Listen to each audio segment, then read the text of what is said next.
विद्यार्थियों सुप्रभात। Deoria senior secondary school के ऑनलाइन क्लास में आप सभी का स्वागत है। आइए हम सभी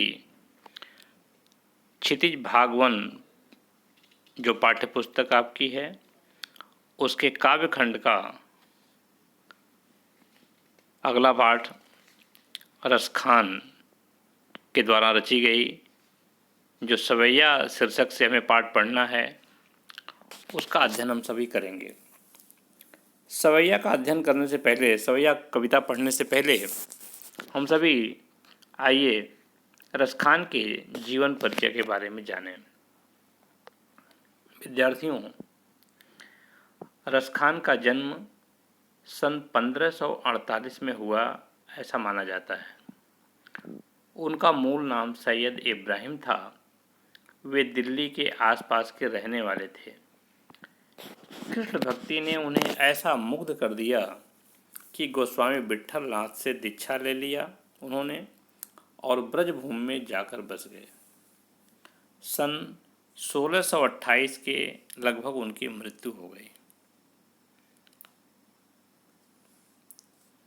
विद्यार्थियों, रसखान की रचनाओं के संदर्भ में, उनकी रचनाओं के बारे में जो उनकी रचनाएं उपलब्ध हैं उसमें से सुजान रसखान और प्रेम वाटिका उनकी उपलब्ध कृतियां हैं। रसखान रचनावली के नाम से उनकी रचनाओं का संग्रह मिलता है।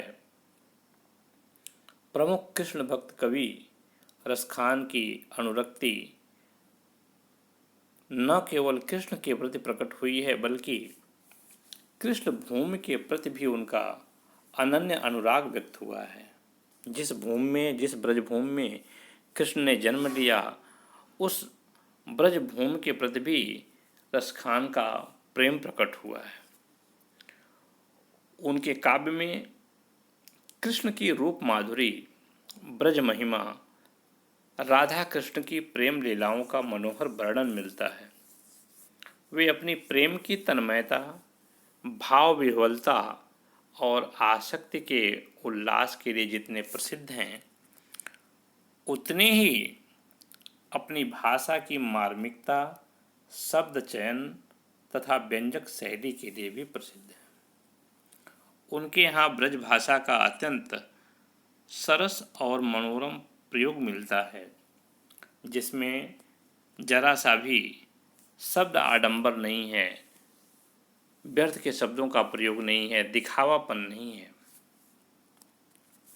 विद्यार्थियों, सवैया जो छंद है, छंद हालांकि आपके पाठ्यक्रम में नहीं है, फिर भी जो सवैया छंद पढ़ना है तो छंद दो तरह के होते हैं, वाणिक छंद और मात्रिक छंद। मात्रिक छंदों में आपके प्रमुख रूप से दोहा, सोरठा, चौपाई आते हैं और वर्णिक छंद में जो सोरठा पढ़ना है, वर्णिक छंदों में हरिगीतिका है, इंद्रवज्जा है, उपेंद्रवज्जा है, बरवे है। तो इस तरह से जिन छंद में मात्राओं की गणना होती है या मात्राओं की गणना के द्वारा उनकी पहचान होती है तो वो मात्रिक छंद कहलाते हैं, और जिन छंद में वर्णों की गणना के आधार पर उनकी पहचान की जाती है तो उसे वर्णिक छंद कहते हैं। तो सवैया भी एक प्रकार का वर्णिक छंद है जिसमें प्रत्येक पंक्ति में 22 से लेकर के 26 तक वर्ण होते हैं। सवैया की पहचान है कि उसके प्रत्येक पंक्ति में आपके 22 से लेकर के 26 तक वर्ण होते हैं। इस प्रकार से यहाँ पर हमको 4 सवैया पढ़ना है। रसखान के द्वारा रचित 4 सवैया पढ़ना है। यहाँ कृष्ण ने के प्रति रसखान का जो प्रेम है और ब्रजभूमि के प्रति जो उनका अनुराग है, इसके बारे में रसखान जी ने बड़ा ही सुंदर वर्णन किया है। यहाँ जो भी सवैया संकलित है तो उसमें पहले सवैये और दूसरे सवैये में कृष्ण और कृष्ण भूमि के प्रति कवि का अनन्य समर्पण भाव व्यक्त हुआ है। पहले और दूसरे सवैये में कृष्ण और कृष्ण भूमि के प्रति कवि का समर्पण भाव व्यक्त हुआ है। तीसरे छंद में कृष्ण के रूप सौंदर्य के प्रति गोपियों की उस मुग्धता का चित्रण है जिसमें वे स्वयं कृष्ण का रूप धारण कर लेना चाहती हैं। चौथे छंद में कृष्ण की मुरली की धुन और उनकी मुस्कान के अचूक प्रभाव तथा गोपियों की व्यवस्था का वर्णन है। कृष्ण के प्रति बड़ा ही अनुराग कवि ने व्यक्त किया है। यहाँ कृष्ण के प्रति मुग्धता के कारण गोपियाँ उनकी बांसुरी को अपना सौत मानने लगती हैं।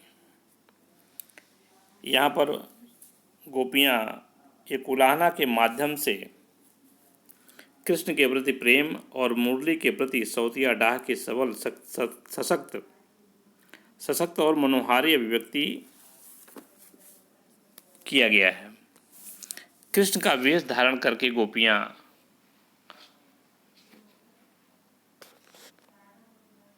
रिझाने का प्रयास करती हैं। इस तरह से रसखान के सवैयों के माध्यम से कभी कभी कहीं पहले सवैये में रसखान जी कहते हैं कि कृष्ण के प्रति इतना अधिक प्रेम है कि वह संसार के समस्त सुखों को निछावर कर देने की बात करता है। गोपियाँ कृष्ण के मधुर मुस्कान पर मोहित हो जाती हैं, वे उसमें वशीभूत हो जाती हैं और कहती हैं कि कृष्ण की मुस्कुराहट से बचना मुश्किल है। कृष्ण के बंसों की धुन को तो बजना तो आसान है, परंतु उनकी मुस्कुराहट से बचना मुश्किल है। इस तरह से सवैयों के माध्यम से गोपियों पर कृष्ण की मुरली की धुन और उसकी मुस्कान का अचूक प्रभाव पड़ता है। गोपियाँ अपने आप को विवश पाते हैं। रसखान ने गोपियों की व्यवस्था का बड़ा ही सजीव चित्रण किया है। इस तरह से गोपियों के द्वारा ऐसा कहा जाता है कि कृष्ण की बंसी का मधुर वादन, उनके द्वारा गाए जाने वाले गोधन गीत और उनके मधुर मुस्कान के सहज आकर्षण के कारण गोपियाँ अपने आप को विवश पाती हैं। कवि रसखान बताते हैं कि कृष्ण की लीलाएं कवि को अत्यंत प्रिय हैं। वो कवि की ब्रजभूमि